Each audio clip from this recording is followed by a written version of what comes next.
Hola Madridistas, welcome back to another episode of Let's Be Real podcast. If you guys are new here, don't forget to smash the likes and subscribe to the channel. We're on the road to 2K. Um, I'll debrief, my thoughts on the game. Before that, welcome my esteemed co-host. A little break for Jacob. Obviously, he was tied up with work and whatnot. But yeah, man, Jacob, talk to me. How was your first impressions of the game, and did it pan out the way that you expected it to? Mm.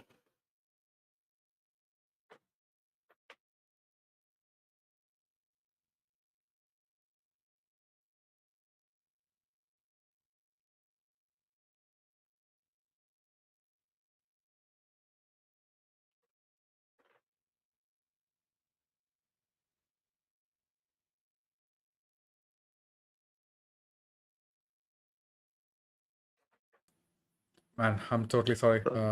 My audio was on mute, so I'll start over again. Fair Yeah, enough. Fair yeah. enough. So personally, for this game, a lot of unexpected stuff. We got off to a really bad start. Did not expect that.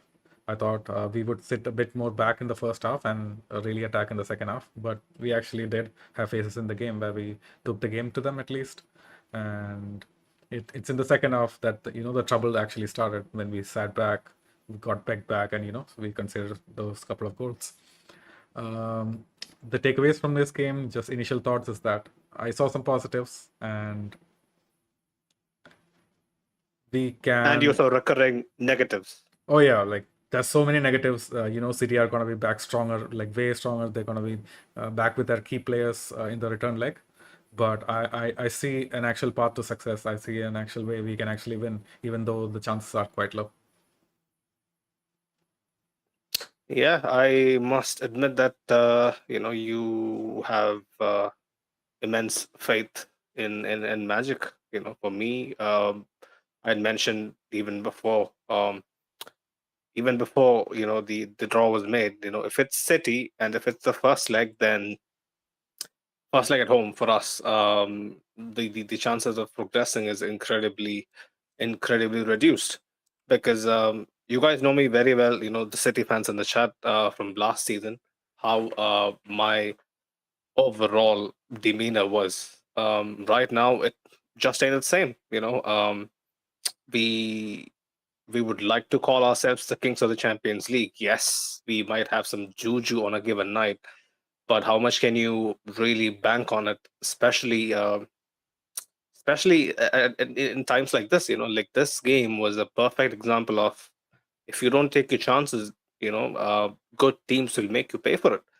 And I was absolutely losing my mind, watching us go through on goal, miss chance after chance after chance. Top players, apparently the one of the elite players in their positions, absolutely, fluffing their chances. And you can't even, give them the benefit of the doubt, claiming that, oh, they were difficult chances, or like some of them, okay, yes, it wouldn't be an XG of 1.0 for the stats merchants out there, but at least, man, come on, test Ortega, right?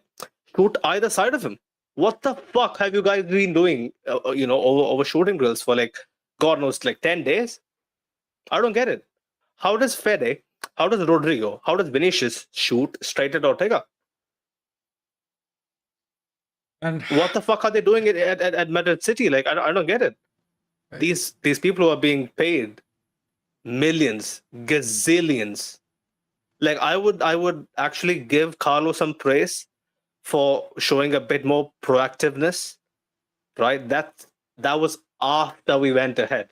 If you notice, Jacob, like the moment we went behind, and what kind of that what kind of came after we considered that free goal, it was more of City basically given free reign to bring the ball out of the back, roam through midfield, just waiting for a half chance where they lose possession. Or yeah, like sometimes, especially Kamavinga, he held his own.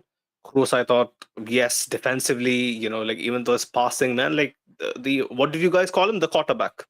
I want to know where the quarterback was for large parts. Today he was okay, but in a game like this, I really expect him to step up and decide where this game is going to go. Like I don't know. There's so many things that I want to say, but I'm in a very emotional state personally because, like Valverde said, this feels like a defeat. For me, this feels more like a defeat. Like I won't shy away from saying what I think. Never have, never will. Right? Like people in our own family, the group chat of this very podcast. Like we guys were pretty um riled up about how we felt about the game immediately after full time, and guys like Doris, like she has her right to think her perspective is the right one. That's what we all do, right? Like definitely, but I just can't find logic to it, right? Like you told me, Jacob, yourself, that you have to have some hope, right? Like hope is the only thing only thing that you can really sometimes bank on. But for me, like I don't live on hope. I'll be very clear. For me, it's just a very realistic outlook of how I just weigh up situations, and you just need to look at what City does at home to know that, like I said, like 2 goal lead, like even a 2 goal lead, like when we speak to rival fans or just neutrals, we just mention about a 2 goal lead would really help us kind of have a bit of chest, kind of gain some composure from kickoff at the Etihad. But even without a 2 goal lead, even with the 2 goal lead, I knew for a fact that, man, City can just tear you apart. Like the amount of times they go behind at home and then they just run through teams, like it's crazy. So um for me personally, right, this is not a matter of pride. This isn't a matter of me calling our side small or something, but this is just a reality. I have absolutely zero confidence going into the game, because I look at my team and what they gave me today was, yes, bit of bit of good stuff, definitely. Like I thought I would be a lot more angrier going by how the game started off, but they gave me a lot to smile about, 100%. Some of the finishing, some of the interplays when we were on top, we just had to see it through. Just basics. The most simplest advice any coach, right? Any football fanatic, like whatever walk of life you're from, if you watch football, the most basic advice you can give someone is, when you're on top, you finish your dinner. When you're on top, you just capitalize on the momentum you have, because football, let's be honest, yes, it's a game of finite margins, but it's very much a game of momentum. When you get the momentum, you have to go for the kill. Do you remember, Jacob, City, right? Last year. How did they score those 4 goals? Yeah, it was all They of that momentum. capitalized. They capitalized on the momentum. That was the kind of phase we had in the game. If you recall that phase, I don't know what minute it was, like it's all a blur. But like a good 25 minutes where City were like, how are we gonna deal with this? Yeah, I believe it was in the first half, immediately after, we scored, we were on top. And those 20 minutes were beautiful football. Like we were actually able to get out from our half immediately. And that's just so important against a team like City, because once you sit back, you just don't, you're chasing shadows, you're running after Rodri, you're running after fucking Haaland all game. Then you just don't have the mental capacity and the physical energy to actually get out of your own box. And that's what happened in the second half. And then we just saw what happened. And we had to take Rodrigo off, Vinicius off, because they got tired. I don't know what Jude was doing, what he was still doing on the pitch, but yeah, totally valid points. We had to capitalize, and we would have actually stood a very decent chance if we had taken our chances today. Uncomfortable conversation again. Jude Bellingham missing. Like apart from that one great opportunity he carved up for himself, Yeah, you could argue the was it a cross from Carvajal or something that he kind of tried to chest it down, but it was kind of blocked off by Diaz or Guardiol, It was which Stones. led to a goal kick or something.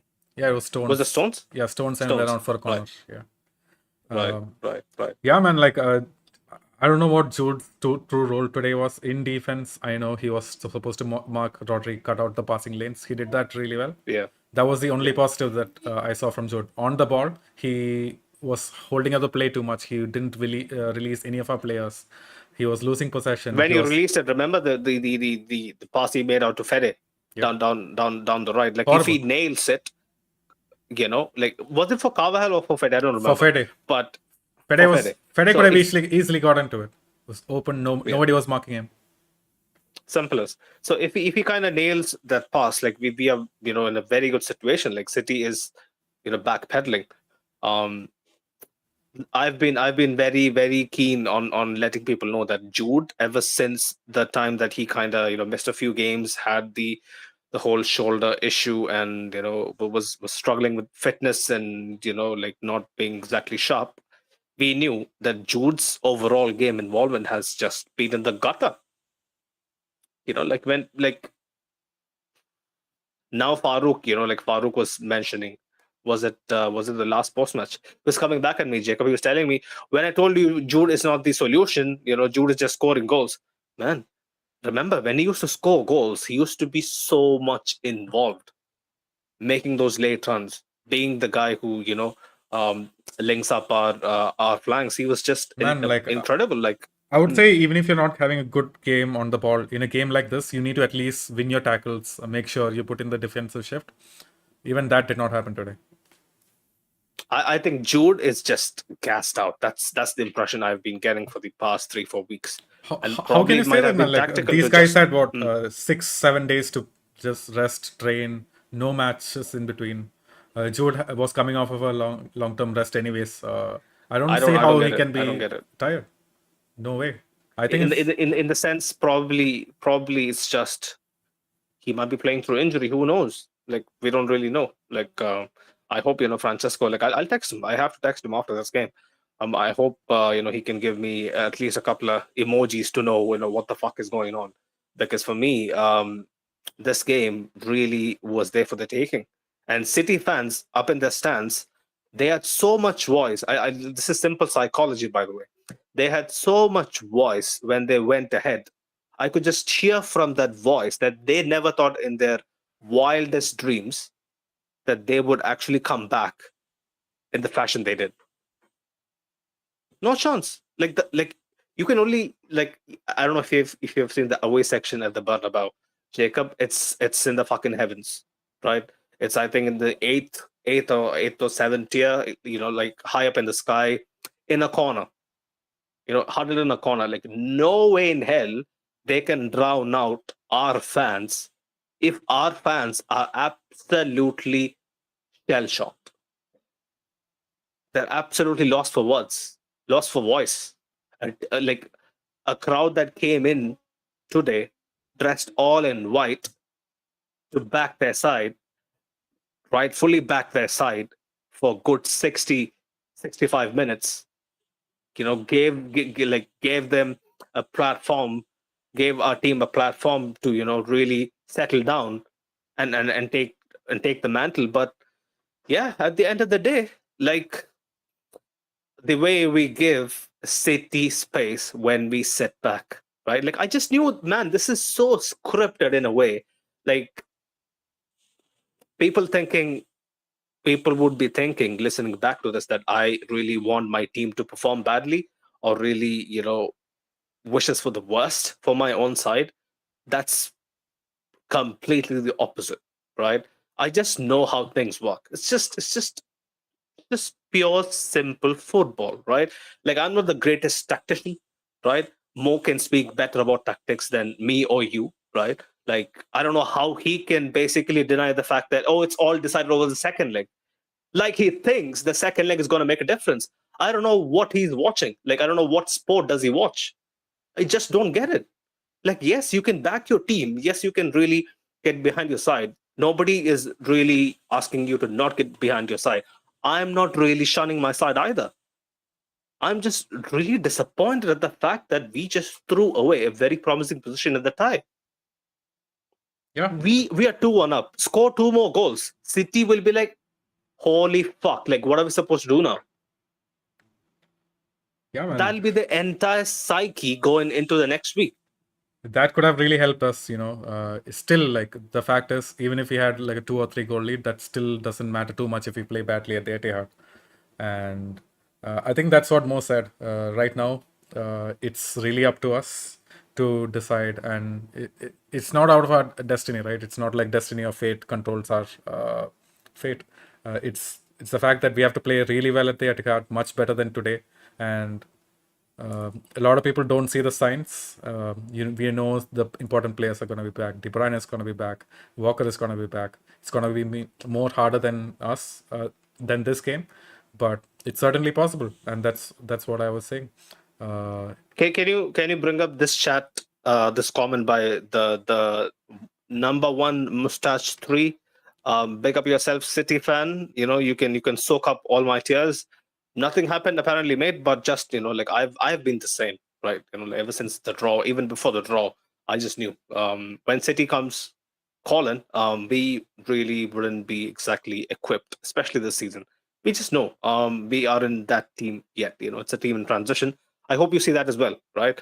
But he brought up a very good point that Jacob is for you. 2 goals were lucky from Real. Can you highlight that chat? Yeah. City banked in 3 good goals. Right, 3 good Jacob, goals. you mentioned it to me. We should have gotten lucky. To which, this was my reply. We scored 2 fluky goals. Let's Come be on, man. honest. Like, Yes, how is Rodrigo's goals fluky? He was it right. Was good play. It was good play. It was good play. Let me land. It was good play, but bro, the finish. It took 2 deflections. I don't know if was it Guardiola again, or was it Akanji. Ruben Diaz? No, it was just Akanji. off of Akanji's feet. And no, it was just off of Akanji's feet. That's it. And then the Kamavinga was off of Ruben Diaz. The keeper didn't have a touch for the Rodrigo goal. Nope. Ortega. Nope. No. He went through his Ortega couldn't get to it. So, anyways, but still, I feel like that was a really good opportunity.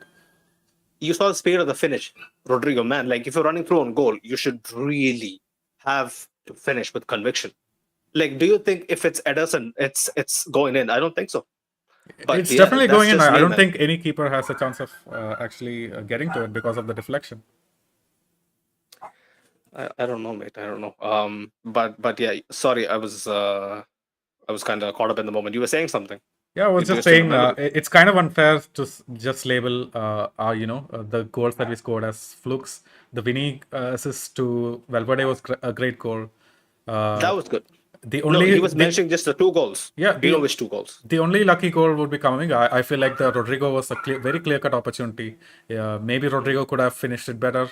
He could have, but instead, we got a bit lucky. But I wouldn't say it was out of the realm of possibility that it wouldn't go in. I feel like it was a very good opportunity, and we can't just blame it on a deflection that it went in. Plus, we had really good chances. We just could not put them on target. And as for the City goals, yeah, they were brilliant goals, but the probability of those going in on any other day, next to nil. Any other day, Jacob. I don't know why we do this to ourselves. Like, okay, how many goals have you seen Guardiola score from outside the box? Guardiola's fair enough. Foden. Yeah, Foden. Didn't he try the exact same thing 3 minutes ago, Jacob? I've seen it happen in many other matches. Foden has got it in his locker. We shouldn't give him space. There you go. I'm just saying. Man, just think about it. Just think about it the other way. Yes, Guardiola is not supposed to score that banger, but Casemiro has scored a goal similar to that against Napoli. So many, so-called defensive players, defenders. Felipe Mexes has scored probably the greatest scissor kick goal you'll ever see in your life for AC Milan, right? I'm not really, putting it down to just a defender scoring. If you give that much space constantly, back to back to back to back, not just back to back phases in the very game, I'm talking back to back years, not 1 year, not 2 years, but 3 years. Don't you think there'll be clear coaching instruction to the players that, you know what? These guys are fucking cowards. They're gonna back off. Try a pot shot. Don't hesitate. Yeah, and A even coach as minutely tactical as Guardiola, who doesn't give in to, yes, if there is Haaland in a good position, cross. They just won't fucking cross. How many times did you see in the match where Haaland is in a good position to capitalize? They're like, no chance. They're going to recycle possession. We're going to find another way in. But what did Guardiola do? Go for the absolute pot shot. So for me, it's bought out by design. No, it's not happenstance. Please wake up, guys. I'm just telling you, don't fucking fall for this mediocre shit. Just wake up, watch what's happening. It's the same fucking shit 3 years in a row. It's not the same shit. So I'll tell you what the difference is from last year. Our defense has looked really solid. It wasn't like we gave out any clear-cut opportunities in the box for them. That they had like a really good opportunity to score. Like when you back off, that's by design. You're right. When we back off, when Man City faces teams that back off, the only option they have is either cross to Haaland or take pot shots. And this time the pot shots went in. There's so many days where the pot shots wouldn't have gone in, and we would have had a completely different conversation. Let me put it to you this way, right? In the Premier League, like I've been watching City for quite some time, especially under Guardiola. Like not religiously, but whenever I know for a fact that we are going to face them or they're in a good title race. Premier League's interesting, captivating watch. I'm pretty sure every one of us tunes in here and then. So against City, the top sides in the Premier League, yes, they don't really park the bus. You don't really park the bus, but mid to bottom half sides, they park the bus like almost every week, right? And they get away with it 1 in a million. Jacob, 1 in a million. The Arsenal result, in which City had 1 shot on target, was their lowest since, like, I don't know, 3-4 years. I'm not sure, but it has been a long time. Like the last time they just had 1 shot on target. So are you going to set up your team? Real Madrid, 14-time Champions League winners, right? Going through transition, I understand. We don't have a striker, I understand. The guys on the field, they are in Benzema's, Cristiano's, like they don't have the experience. I understand. But you're setting up your team to rely on that one millionth of a percent chance to go through, to keep City out for 180 minutes. How is that going to pan out? Yes, today, we took a lot more, a lot more initiative. We showed a bit more, proactiveness. Yes, all good. But the moment we feel like City is on top, we back off. Like, I don't know, man. Like at home. That's just the way we play. That's just the way we defend, man. Like we back off into our box. We're not a pressing team. We don't stifle the possession at the middle of the park. We're just not capable of doing that. Carlos teams, man, so it's not capable. We just don't really want to do it because we have a fear. No, let me. It's Carlos tactics, man. Like that's like many ways to defend. Jacob. No. Like let me complete. Carlos tactics is fine. Okay, go on. Okay, I'll add on after you finish. Let me hear it. I was just saying, this is the way we defend. We are not a pressing team. This is also a way to defend. Obviously the way when we sit off so deep, we invite so much pressure that a team like Man City can hurt us. But we certainly minimize the chances. Like suddenly, do you want this team to go high up, all pressing in the next game? That won't work out for us because we haven't done it in the last 3 seasons. How can the team just pick it up and just go press? We have no system of pressing. We have to sit back. We have no other way of defending. I'm not saying that we need to press 90 minutes, right? Nobody presses 90 minutes. Not even City presses for 90 minutes. The only team closest to coming to that kind of metrics, pressing for like 70, 75 odd minutes relentlessly, is Liverpool. That's it. Like the other sides, yeah, you could find some German teams implementing it pretty well. But yeah, man, like nobody can really sustain that kind of that kind of intensity for large periods. Like, my point is, man, you saw what we reaped. You saw what happened when we efficiently pressed on the front foot, um, especially like around the halfway line, or like a good 10, 20 yards away from our box. We just caught them off guard. They didn't know what to expect.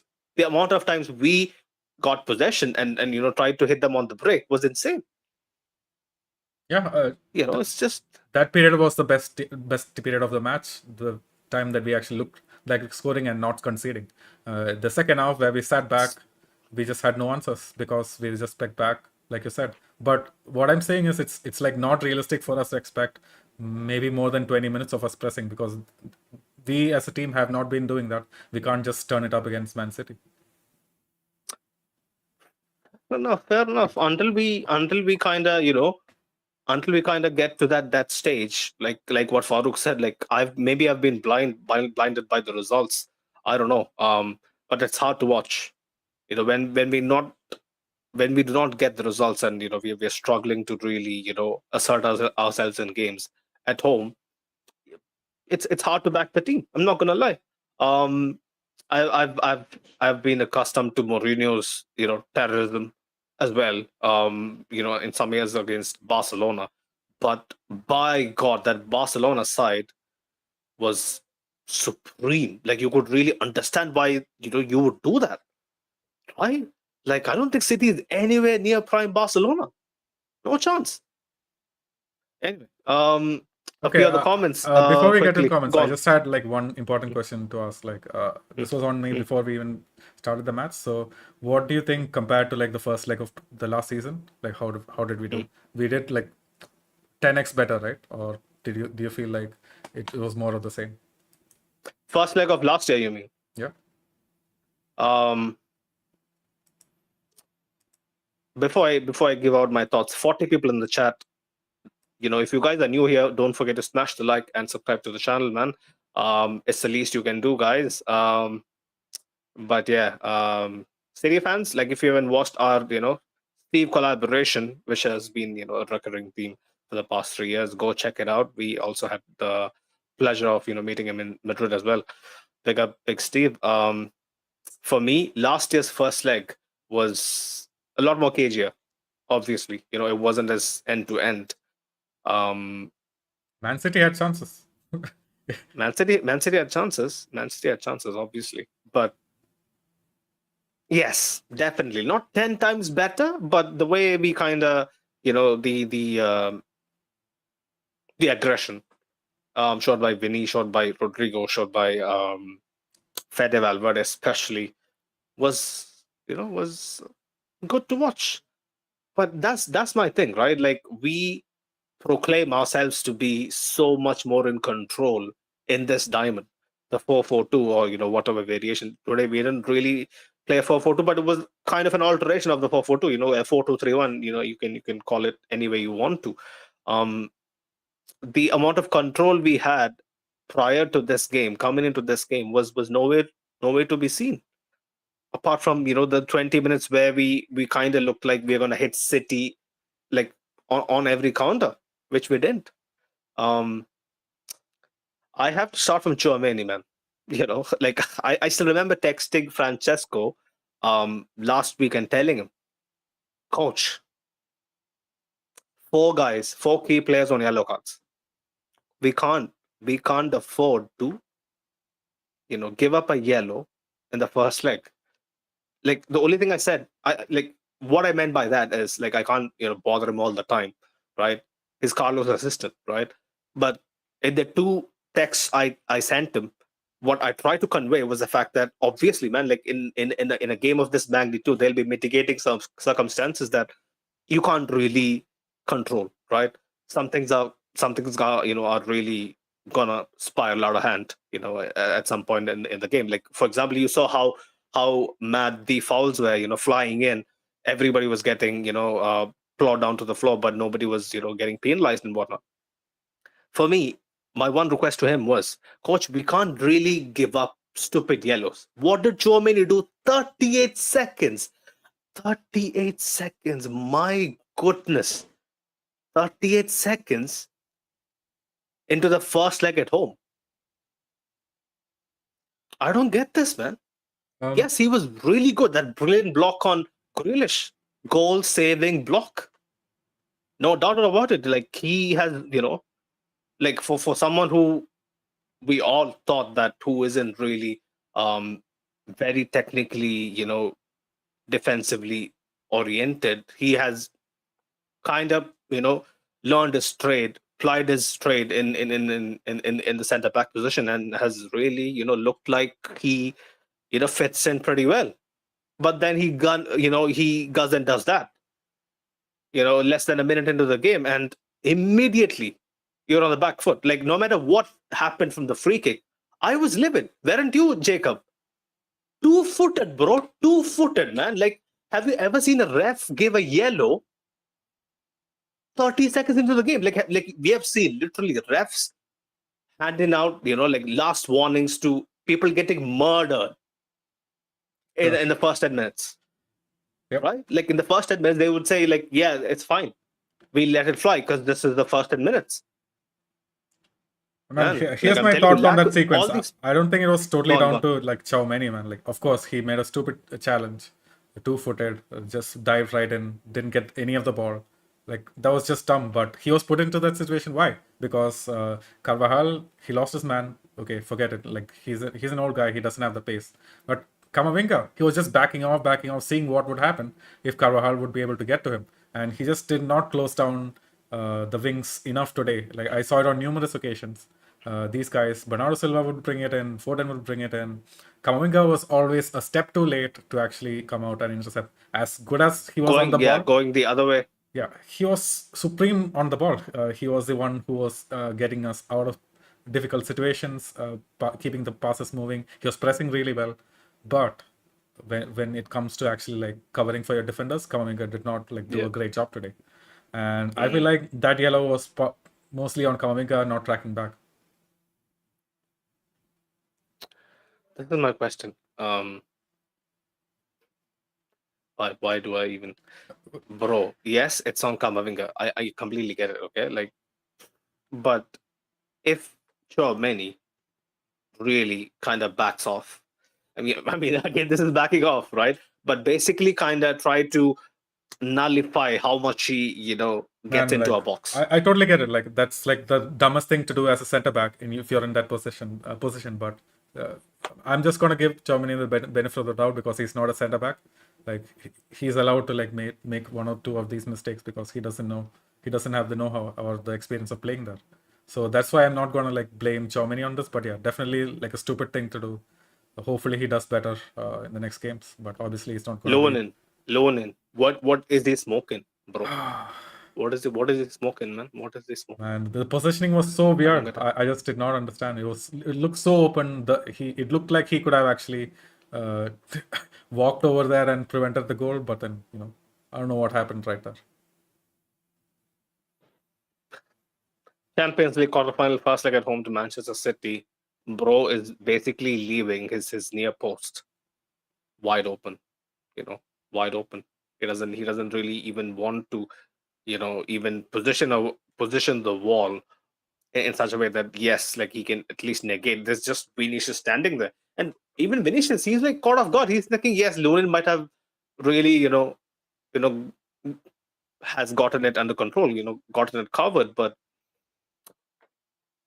man, anyway, we just that's the thing with Real Madrid in recent times. We just dig our own graves time after time. We just dig our own graves. And just before we like move away from like the yellow cards of Tchouaméni, I'm just like so grateful for the ref today, man. If it was any other ref, I'm pretty sure Bellingham would have gotten a card, Camavinga gotten a card, Vinicius maybe. But this ref handled it like a champ, and I think we have to thank him for like actually only missing Tchouaméni in the next game. Yeah, and even Tchouaméni, he didn't have a fucking choice, did he? Yeah. But yeah, Loanin, I couldn't believe it. Like, after that, obviously he stepped up, had some good saves, the Haaland save, comes to mind. But then so many of their shots, City shots, just like ours, were just lacking, right? Like Archie has the perfect comment in the chat box. He says 3 fantastic goals by Real Madrid. No other way to put it. Um, you know what he means by that, right? Like the cheekiness of City's goals. We just had front row seats for them. But yeah, Camavinga for the nice shimmy. Basically, I don't know who he was dueling with. Was it Grealish? But yeah, he kind of takes an extra step and yeah, he does the job. Like I'm pretty sure if it wasn't deflected, it would be on target probably. But I think the goalkeeper had it covered. But yeah, we just got lucky with that. But I really have to commend Kamavinga's initiative for really taking it into his own hands. You could see the people were all up for it, bro. Like that's one thing that I really liked about this tie. They just had that um that vengeful mentality to proceedings. Like you look at everyone's face, they just wanted to kill City, like literally. Like I like that. Like I was super impressed by that. Like even I was getting super pumped up watching the body language of our players. But in execution though, no, not too not too great. Big up Dennis, he was mentioning today, I'm so angry, bro. I've been watching Madrid since 2006.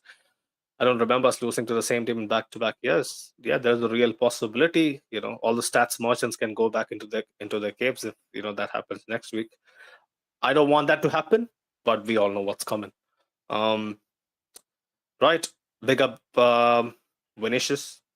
I want to really slate him for missing those big chances.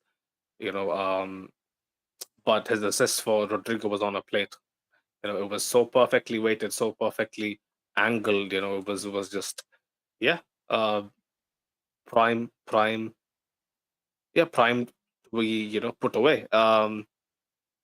Jacob, Vinicius in a nutshell for you. Yeah, man. Usually, what we see from Vinicius is that, especially recently, is that he makes these awesome runs. He's also finishing off at a decent rate in La Liga. But then the thing is, he's just so bad at possession. He loses the ball. He doesn't have synergy with his teammates. He doesn't know when to make the right run. Today, he did all of that. It's just that he left his finishing boots at home. But even in possession, like I wasn't too impressed. He gave away the balls too many times. There are many other culprits, but yeah, Vinicius was one among the the biggest ones for me. But go on. I feel like, okay, so he was picked on his pocket by Bernardo Silva a couple of times, Akanji maybe once, but most of the time he did not like blindly take players on. He did not. Oh yeah, he did. He did not have any bad passes. All of his passes today were on point. He couldn't combine well with Bellingham, obviously, who was on his wing. Whenever him and Rodrigo combined, they almost always got into the box. If he had Bellingham on form, I feel like we could have seen a much better game from Vinny too. 100%. Jude Bellingham basically could have had a huge say, yeah. But I'm pretty sure he gave Jude Bellingham even being off it, he gave City plenty to think about. The CBs, they were kind of nullified at least in the first half, but then Pep kind of changed it up, man. He sent out the boys to play slightly differently, and you could see how much higher Stones and Diaz were. They just smelled blood, man. Like I don't get this, bro. Like how do they pull this off? It's just insane. They just come out at the Bernabeu. They are like, I'm gonna send our couple of centre backs 15 yards forward, trailing by a goal. Like you could understand that if you're trailing by like 3 goals, yes, you go gung ho. But City were like, we're gonna do this, and they're gonna go back into their shell. Like imagine the conviction they must have. Imagine how much of a clown we would look, in front of them when they drop their tactics on the board. They would just say, go press this guy. He's gonna fuck it up. Yep. Go force the issue. they're gonna just go back into their shells and hope and pray. They attack. They hope and pray the attack is mustard. Anyway, man, like why do I even bother? The positive margins, they have it figured. They have it figured, right?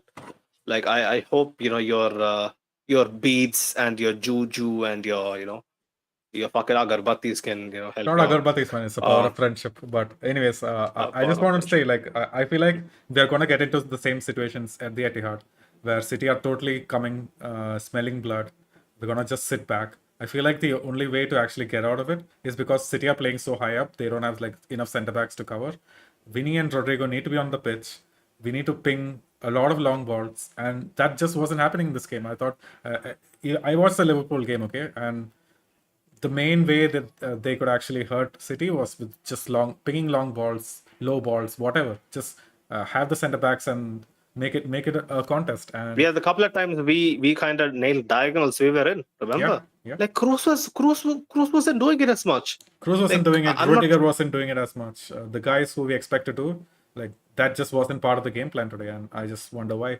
And I feel like that's like probably the only way to hurt City if they come out spelling for blood, because we are definitely not going to be able to make those passing combinations work when we back back. Yeah, like we have a preview with Steve coming as well. Like, what the fuck am I going to tell him? I hope like at least for the first leg I could basically flex some fake uh fake aggression, fake optimism to Steve and the boys. Yeah, City fans tuning in. I'll be on this channel as well. There won't be any you know any chip on my shoulder. To put it plainly. But yeah, Rudiger I thought was decent. He, as usual, dealt with Haaland. But again, I'm going to caveat this: like Rudiger has been the best centre back on our side, the best centre back in La Liga. Arguably the best centre back in the world. Some people would say, fucking Van Dijk, which Fuck that. like I'm not a huge No. fan of. But Haaland was pocketed by so many top, mid-tier, lower-tier centre backs all throughout the season. So I think it was a routine job, like what Rudiger. I don't know if you saw Rudiger's interview on Real Madrid TV. I think it was yesterday. It was like a nice laid-back pre-game talk. He basically said, "Yeah, like for me, marking guys like Haaland, like if the team does the job around me, marking guys like Haaland is light work." And again, it proved to be the case. Haaland barely had a sniff. So yeah, good work, Rudiger. But is it really much that much of a deal, especially considering how Haaland has been this season. Mendy, decent. Again, had a couple of good forays into into the City third, but you could see Foden was giving him a hard time.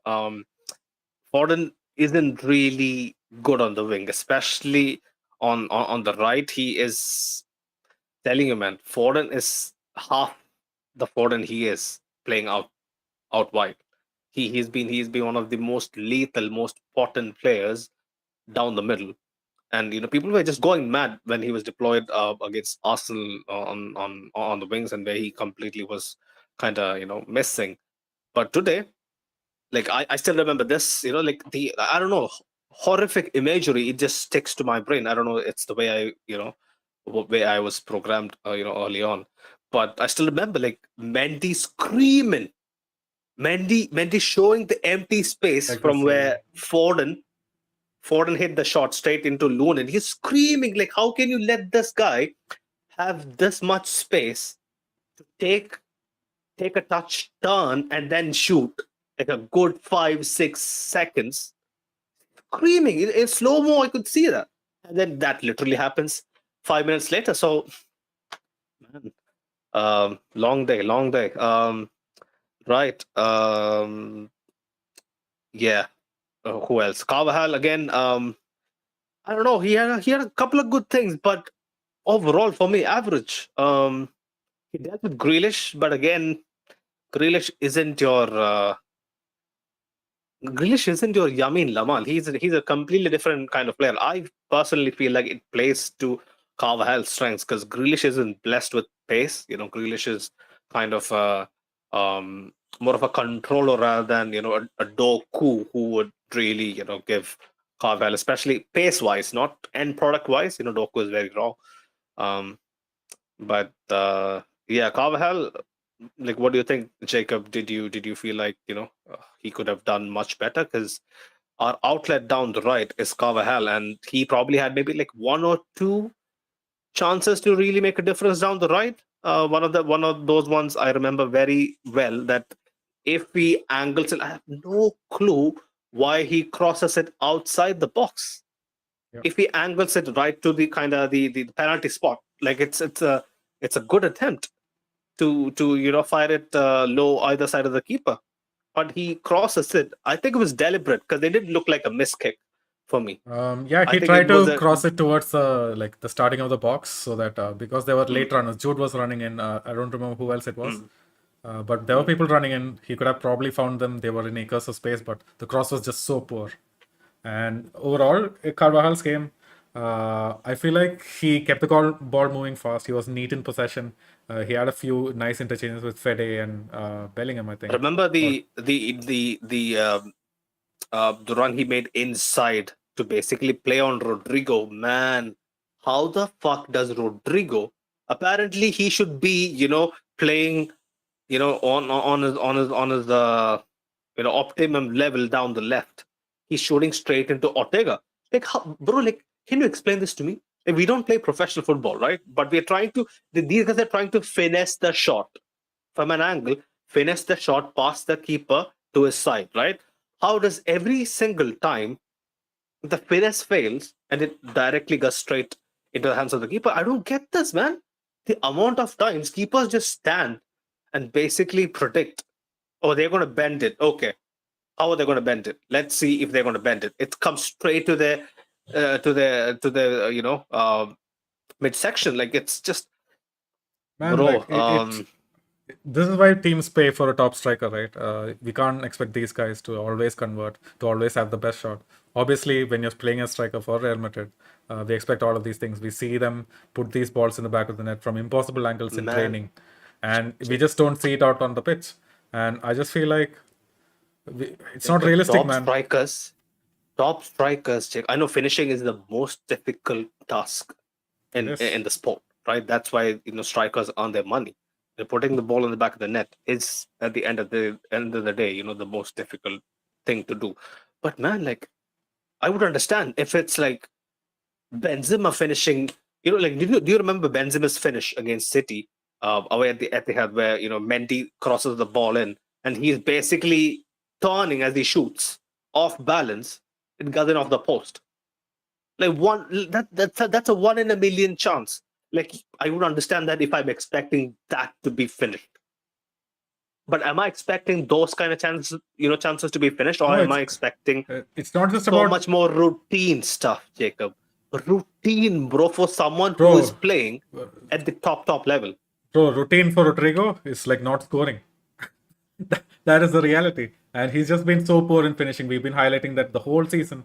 Suddenly, he's found a slight bit of form after playing with Brazil. I feel like uh, I just don't feel like we should expect a lot more from him in terms of finishing this season. So last season he's gonna basically get a new pair of boots. Yeah, like, man, bro. Like, this game was the perfect example where, like, I don't wanna say blame him, but bro, like, I can't blame Carlo for this. You can't really blame Carlo for guys missing crucial chances. Like, Uh, what the fuck is he supposed to do? Maybe Rodrigo had maybe like 2 or 3 chances that he missed. Vinny had 2 or 3 chances that he missed. Who else? Bellingham won Vinicius, oh my god, the Vinicius chance, was it by Rodrigo. played through by Rodrigo? Yep. Rodrigo, right? Man, like, he could have taken a touch onto his right, slid it in, or maybe gone low near post, gone low and hard near post, catching Ortega, off by surprise. But why is he, man? Like, why does he think he's fucking Cristiano, man? Honestly, like, bro, man tries to finish it like he's Cristiano. He wants to, put so much power behind the shot to make it so picture perfect. What, like, anyway, man, these are fine margins. We have seen Vinicius finish such, such satisfying goals where he just dinks it over the keeper, or he just, Rolls it in. basically, baits the keeper and rolls it in, beside him. Days like this, man, like, where is the finish about yourself? You're at home. This is what I don't get. You're at home. Away at the Etihad, like, those guys are going to be breathing down on your neck. The whole myth of Etihad and their fans being, plastic and all that. Just like us, when it matters, you saw that last season. When it matters on a Champions League night, they need a big result. The crowd is up, and they're going to be on to all these players. Like, I don't personally see a way out.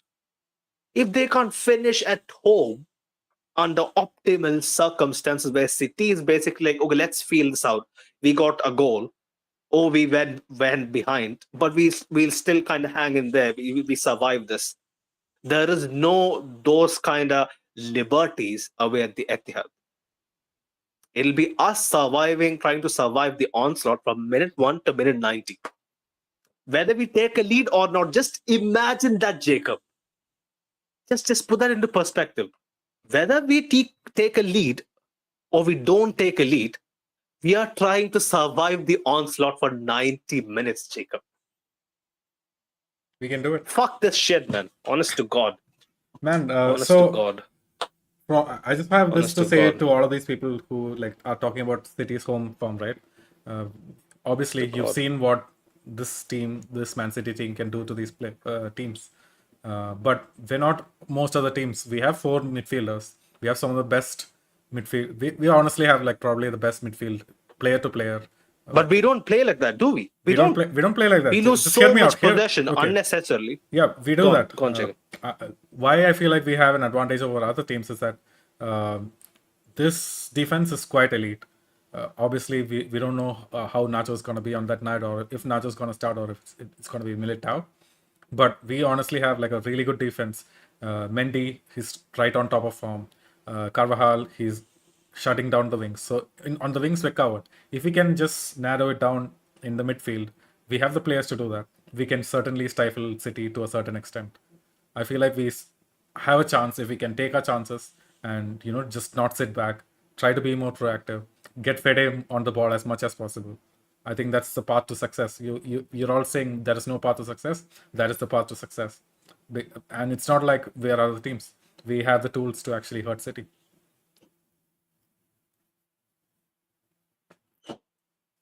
Good pep talk, mate. Should I PayPal you the money, or should I call your agent? I completely understand, bro. Like, during the preview, I don't know if you saw the preview. Going off what Arsenal did, I know there was a blueprint to how to kind of nullify City, not keep them out, but kind of nullify what they're excellent at, right? And Arsenal did it to great effect. They basically funneled them out wide, limiting their chances to basically resort to the one thing they hate the most, crossing it. Yeah, that's what they basically tried to implement. And in the post match, there was one thing that was very, very peculiar about how Odegaard's whole demeanor was, and how he basically handled that press conference. Okay, he could have just come out and said that was the perfect game plan, but I'm not trying to big up Odegaard or anything. Like, I have a soft spot for Odegaard all the time. This is one of the key reasons why I like the lad. Brutally honest. He had just 2 things to say. He just told the interviewer, and I'm not sure who the guy was, that when we started the game, we had a completely different game plan. Really? Their plan was not to sit back? Completely. No. We had a completely different game plan. And then we saw City basically sent everyone apart from their goalkeeper into the box. How's that possible, man? How can a team do that? That's the way Etihad works. Recently, that's the way Etihad works, bro. Man, it's not just make believe shit. Like nobody is basically making people levitate, or guys basically using brooms to fly like in Harry Potter. Like they are not doing anything out of the book. At the Etihad, they are following the book to the T. How they can basically choke teams into So, uncomfortable positions. Yeah, so what you're saying go on. is, even if Carlo decides, hey, we're gonna go gung ho, attack them, play fucking Luka Modric, Brahim Diaz, all of the guys play attacking football, it's not gonna happen. We're just gonna sit back because they're gonna peg us back. Yeah, simple as. So that's why I always tell the people, tell guys in the preview. Like obviously the first leg, I tried to keep my negativity out of this. Like some people were asking me, why don't we talk about team as much? Because I don't want to get that shit in my head for the first leg, because I know what's coming. I wanted to focus on City. I wanted to kind of relax myself and kind of focus on City, what they're about, and bring the heat in the second leg. Like I have no heat left in me, to really channel it, and take my energy out on talking about our side. Bro, that's the thing. We lose, or we concede 3-4 goals sitting back, right? Why don't we fucking concede then going for the kill? That's my question. It's a simple That's what question. every single fan wants to see, because we know this team, like, obviously, like, you look at this team, this is a team with youngsters made for a high pressing side, but instead we just sit back, we play counter attack, nothing else. uh, we just we're playing completely against the wishes of the fans, but this is how Carlo has set it up. And if we just need to find some way of breaking out of this, man. Like, we can't afford to be Arsenal. We can't lose in the quarterfinals of the Champions League. Let's go to the semis. Man, Arsenal lost. Did they lose today against Bayern? I didn't see that again. 2-1. I was they were At showing halftime, it. right? Yeah. It was 2-2. Yeah. Uh, Trossard pen or Trossard. something. Oh no, they Trossard, scored. 76th minute. Yeah. Yeah, wasn't a pen. Nope. Yeah, Arsenal has it all to do. But yeah, man, they can do something. Like at the Bayern, at Bayern's home. Like I feel like Arsenal has every chance. But for us, we have an entirely different beast in City. It's going to be hard, for the- sure. Yeah, Chouameni missing is a huge deal for me. Like even if he doesn't start center back, I would have envisioned him to either start from the very beginning, down the middle, or make an impact from the bench. But now we completely have to rely on Nacho, who we know what he is all about, at least for this season. Zero composure, zero calmness, zero ability to read the game. This season, Nacho is basically tier C, tier C center back. It's just the truth. Yeah, he'll have like a 7 out of 10 once in 4 games. That's what Nacho standards are for this season. We used to say that Nacho is at least a 10 out of 10 player every game. This year, because he has been called on too much. His level can't be trusted, and there's a reason why he didn't start at home. When you have literally no other center backs fit for starting this game. Yeah, there's a proper reason, and I think we're going to be really hurt in the second leg if Nacho has brain fart. And apart from that, it just stifles our options in midfield. Like, we cannot no longer bring on Kamavinga off the bench if we need it. We no longer have that option. The only person who can change the game is Brahim. Prakash Ariel, big up. Prakash, he was mentioning in the chat. Sorry, Carlo Costas today. He is so pragmatic in the second half. Man, He is not pragmatic in the second half.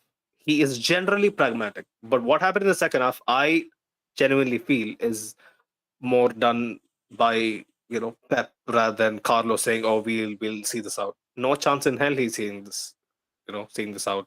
You know I the way it I was. I don't know about that, man. Like Like, it feels like totally a different game from what happened in halftime.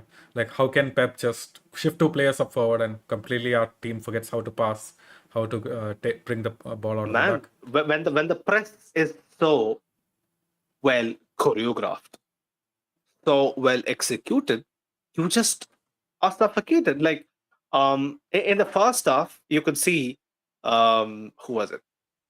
Our pivots, right? Chouameni and Cruz were kind of trying to keep their shape, but what kind of pulled them, apart were Grealish and who was it?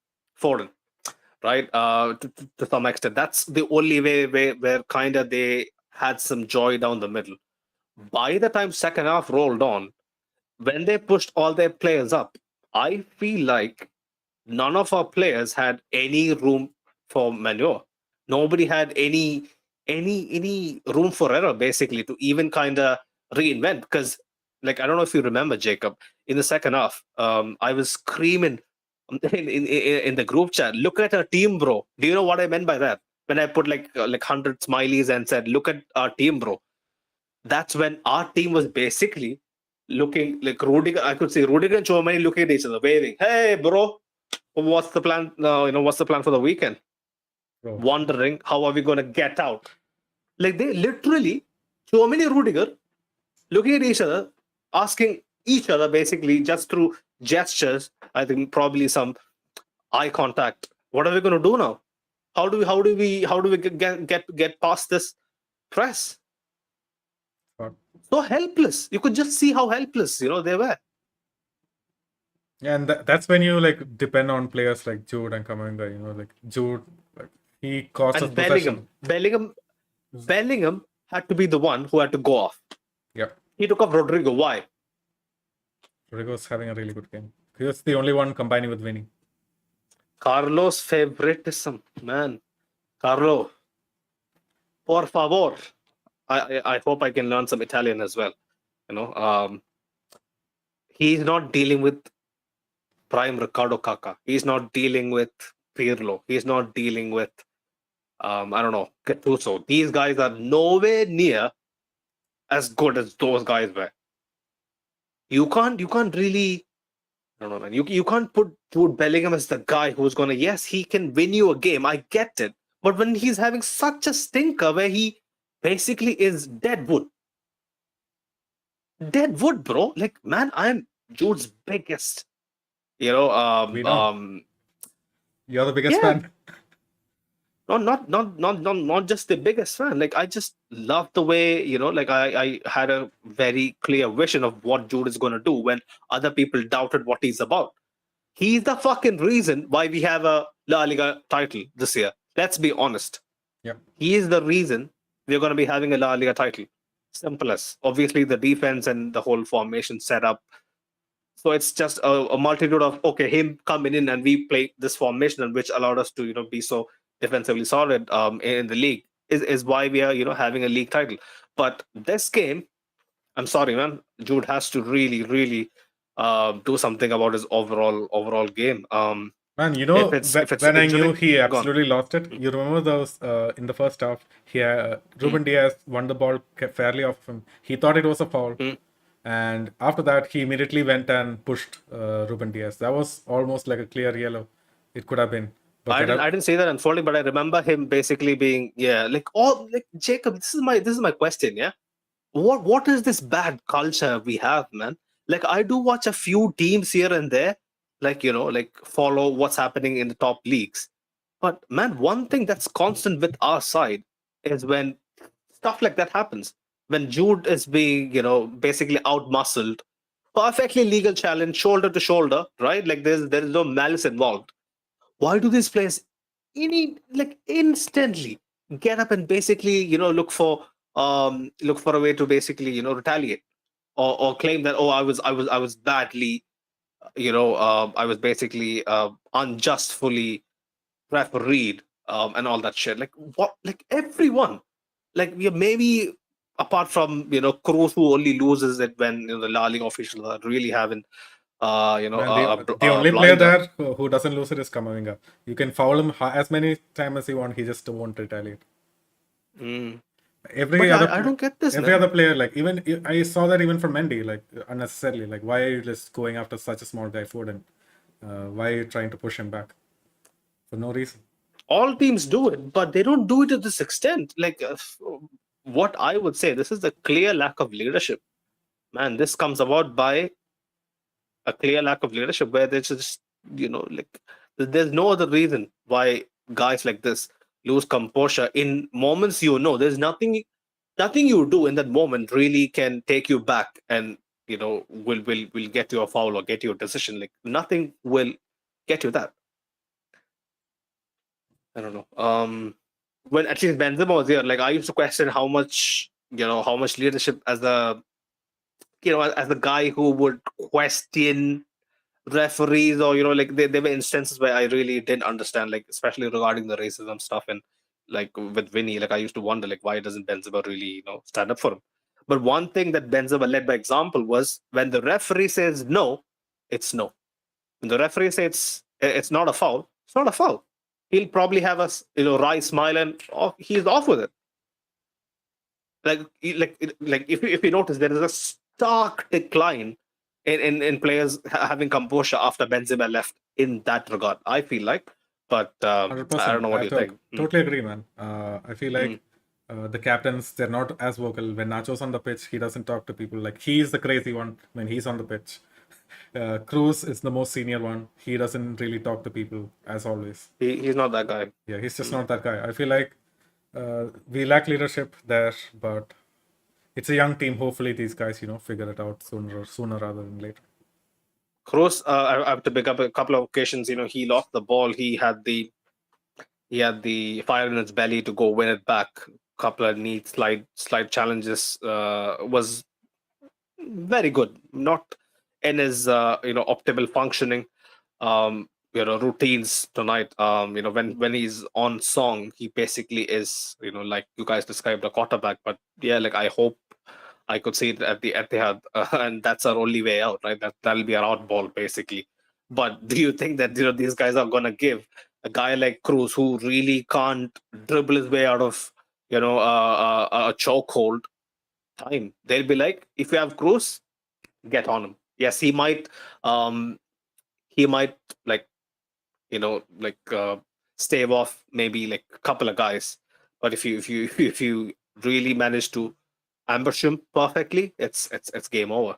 um but yeah, Cruz was decent for me. Like disrupting possession, like position wise, especially like when City went in transition, he was decent. He kind of prevented a few very dangerous counter attacks right from their infancy. It was nice. Um, but yeah, Cruz, Kamavinga, we talked about. Brahim from the bench. Jacob was decent, He was decent. He tried to make things happen. It's just that I feel like he should have. but the shot. Do you remember? He basically said, Ima, wait until iftar to finish the shot. The other thing is that like he messed up the corners as well. Like we had two corners, Modric took them. Just the play with Modric was just not on point. But Modric had an clear impact. He Yeah, played a Modric was good really good, role man. in the third He goal. he quieted down our defense. We did not lose the ball cheaply after that. Once he came up. Long balls were on point. Had the composure. Was an outlet. Demanded the ball. He didn't shy away from the occasion at all. Like I think from the bench he can really help. Even at the Etihad. But yeah, Fede's finish. We didn't talk much about Fede either. Was brilliant. Rifled in. First time shot.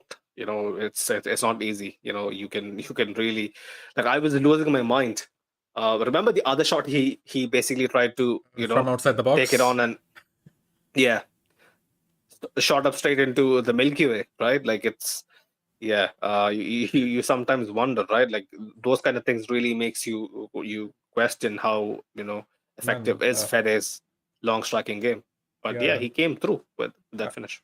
absolutely. Like just on top of that, I feel like the whole game, the reason why we look so good on attack is because of Fede. He was the one who instigated or Mm. started every single attack that we got our hands to, like on counters, except for Rodrigo and Vinny combining for themselves. They created their own chances, but apart from that, if anything had to come out from counters, it was Valverde bringing Mm. the ball up, and he had such an advanced role. Like he just didn't have to help Carvajal too much. And I like that from Carlo. Like we need to see more of this. I feel like especially if Jude is not performing well in the final third, Yeah, we need to see more yeah. Fede bomb up the pitch more and more in that yard. It's probably brought up by the shape. The whole Rodrigo playing on the left, Jude, Vinny kind of alternating between being the cam and the striker, and then Fede being asked to be kind of an RM in a sense. This game compared to being the pivot. Pivot was Kroos and Kamavinga, right? Yep. Yeah. So yeah, I think it's brought on by some clear tactical instructions, but it was good to see. Fede was good. Like it was one of the biggest reasons why we had the kind of dominance for like a good 20 minutes. But then again, yeah, making me making me go back to that is basically that meme with the dog having memories of World War II or something. You have seen Yep. it, right? Yep. Yeah. It's just Nam fucking flashbacks. traumatizing. Flashbacks. Numb flashbacks. That's the one. That's the one. That's the one. I should never doubt your meme game, Jacob. You're one of the the the most coveted in terms of that. Very reputed, I shall say. Um, but yeah, who are we missing, Jacob? Are we missing someone that we need to kind of address? I feel like we talked about the Uh, individual performances. We covered all three goals also, I guess. yeah, Um, we did. yeah, I guess we covered basically everything except, we are still clueless. We have no plan for the Etihad. It's just like wishful thinking plus. The ad read. Oh, yeah. We didn't cover that. Did you have the new one, I do. Jacob, I from do. Yeah. Doris? The spring break one. Yeah. Okay, fair enough. Big up Manscaped every time. This episode is brought to you by the spring cleaning champions Manscaped, and this season we partnered up with them to make sure everyone's grass is cut up to standard because Xavi has been complaining and it's been annoying our secretary. So join the 10 million men worldwide who trust Manscaped with this special offer. Go to manscaped.com, use code LBR20 to get 20% off and free shipping at checkout. So introducing this season's MVP is the Lawnmower 5.0 Ultra. It's a trimmer with two blade heads, one to just take, a little off the top, or the foil blade basically to go super smooth, and you can use this in the shower. It has two bright LED spotlights, so there's no accidents in the shower. And yeah, it's waterproof, it's easy to clean. You can put this in your travel bag, in your drawer.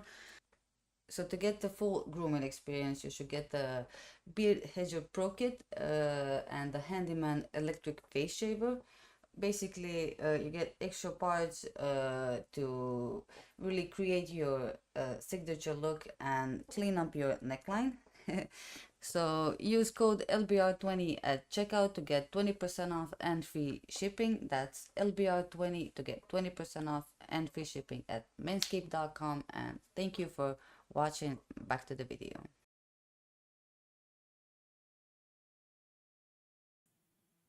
We are back. Yep. Right. Big up Doris, big up Manscaped. You guys know the drill. I couldn't even get big enough Manscaped from the very beginning because I was so absolutely absolutely knackered by what I just watched. Yeah, man, big up Manscaped every single time. You guys know the drill. LBR20 to get 20% off and free shipping on manscaped.com. Yeah, they're of course the pioneers of below the waist grooming, but they have a whole catalog of products ranging from launchwear, beard waxes, trimmers, you name it.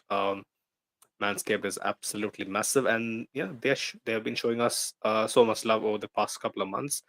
This is your chance to give back to the pod. You guys have been asking us, how can we really um, give something back, to the hustle we have been on for the past 3 years or so. This is your opportunity. LB at 20. Um, Show them some love. Show us some love. Right. Jacob, you wanted us to talk about disadvantages and advantages, right? For the second leg, like Pretty briefly much, touch upon yeah. it. Obviously, Negatives and positives yeah. for the second leg. Mm. We'll delve like into it in a lot more detail with obviously Steve and a couple other Man City guests, over the span of the next week. But if you're gonna really put that one positive, pull that one positive, off the top of your head, Jacob, like what is it gonna be? The positive for me is that this team against Man City has shown that we can actually have phases in the game where we can dominate, where we can create clear-cut Right. chances, and we showed that we can defend at a really high level in most situations that Man City throw against us, except for we sit back too deep and then we give them too much space in the middle of the park. If we can actually double down on that, mark them more tighter, I feel like this gives us a good platform to take into the second leg to build upon this performance. Like I'm saying, this performance won't be enough in the second leg to actually get through, but we need something better. As for the negatives, man, you can take it. Like there's so many. I'll just fill in the ones that you miss.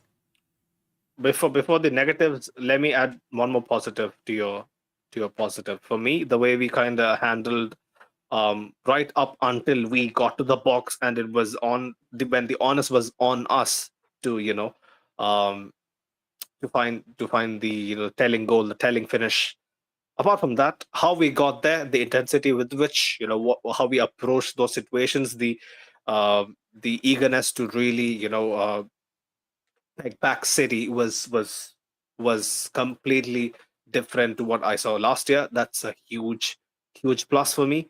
I wouldn't shy away from that. Yes, I'm angry. Yes, I'm not 100% nowhere near even 50% satisfied with what I saw. But that one takeaway is I think huge for me. That's the only thing that gives me a bit of hope that when the opportunity is there, you have to arrive in the best shape you can, and hope and pray that these guys find their finish.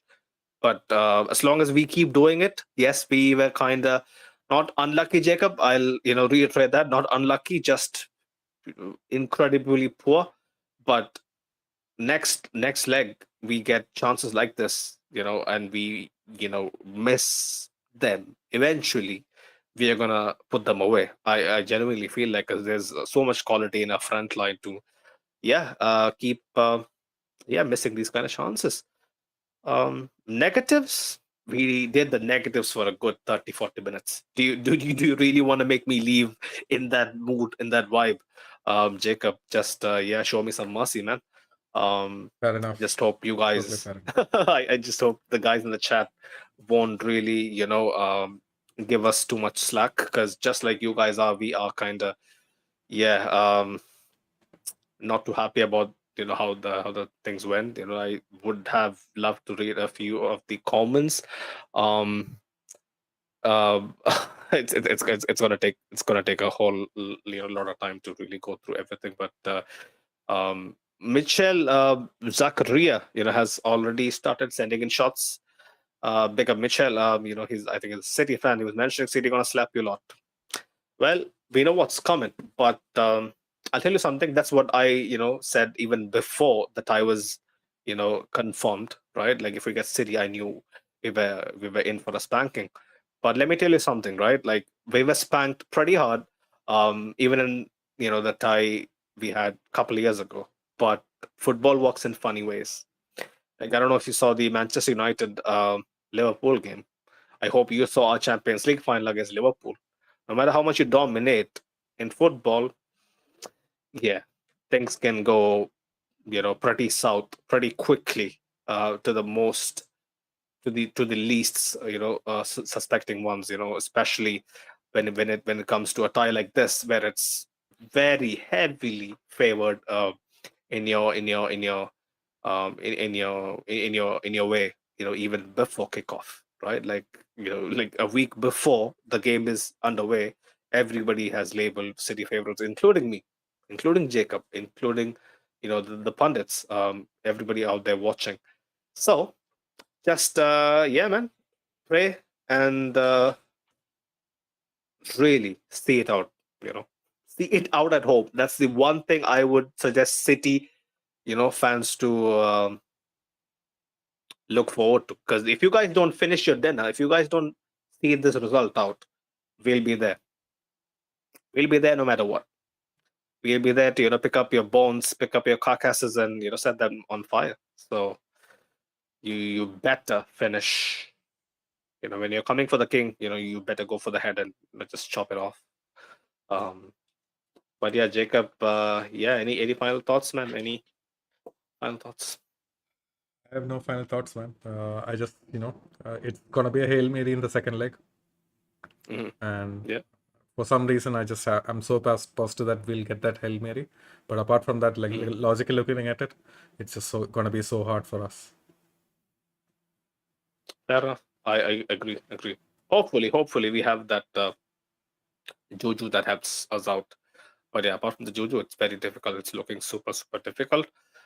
This tactical tweak that Carlo did with the formation, neat. Super happy with that. I was expecting us to be basically reverting back to type and basically asking Rodrigo to play down the right and going with a template, but putting Rodrigo down the left kind of was the reason why we scored the second goal, and he could have had a hat trick.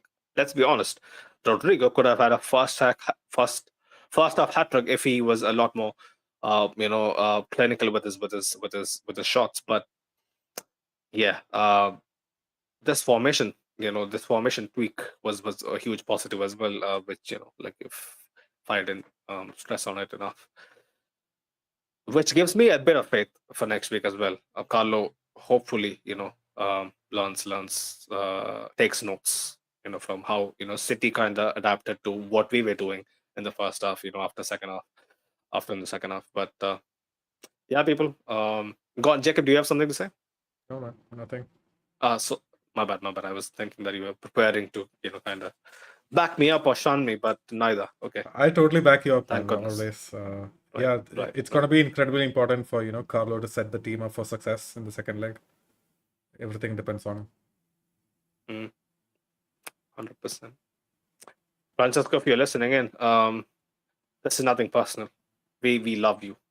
Carlo, man, he gave me, in the most difficult year of my existence, he gave me the most special memory that I'll take to my grave.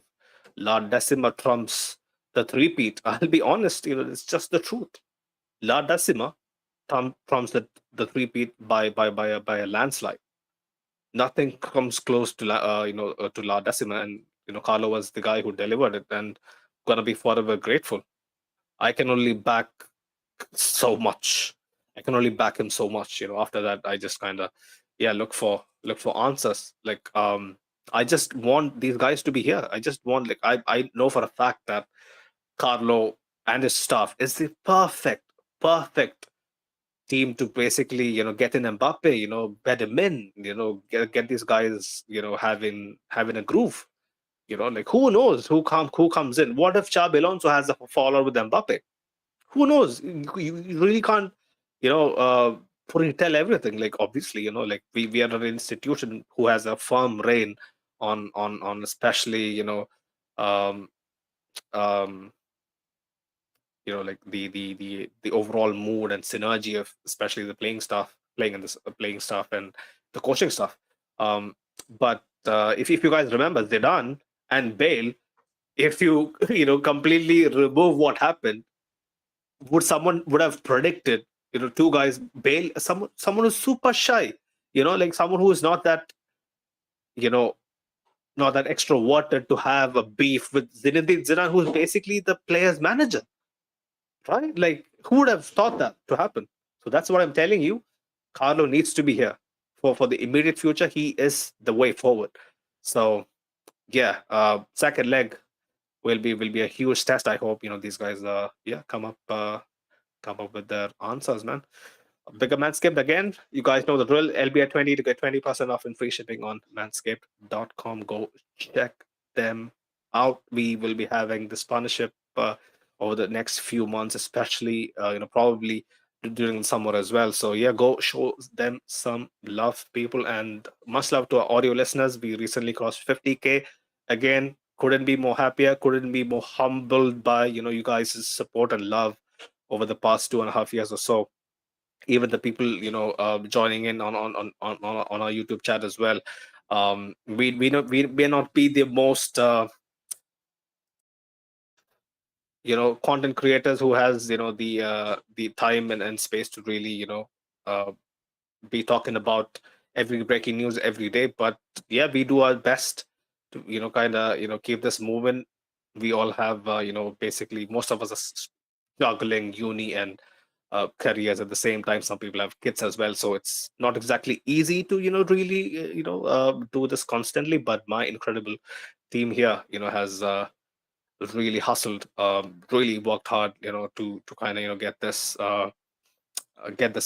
It's been a crazy ride. The club knows about us. We have met some incredible people along the way, from the UK, from Germany, from Spain as well. So one small request, City fans, please keep it civil, yeah, in the comments, especially regarding accents and such. Like I've been seeing some wild comments by some of you guys, especially for the stuff that we did with Steve, over the past couple of days in Madrid. Just keep it civil. If you guys don't like the way someone speaks, just leave it at that. Like even just ignore how he's sounding and focus on what he's saying. I think that'll really help out everyone involved. But yeah, 25 of you guys in here. On the way out, I hope you guys smash the likes and subscribe to the channel. People will be back hopefully Thursday, right, Jacob? Thursday or Friday for the Mallorca preview.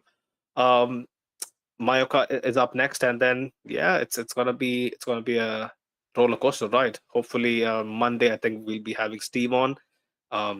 Tuesday hopefully we'll be on his channel and whatnot. So yeah, big things lined up.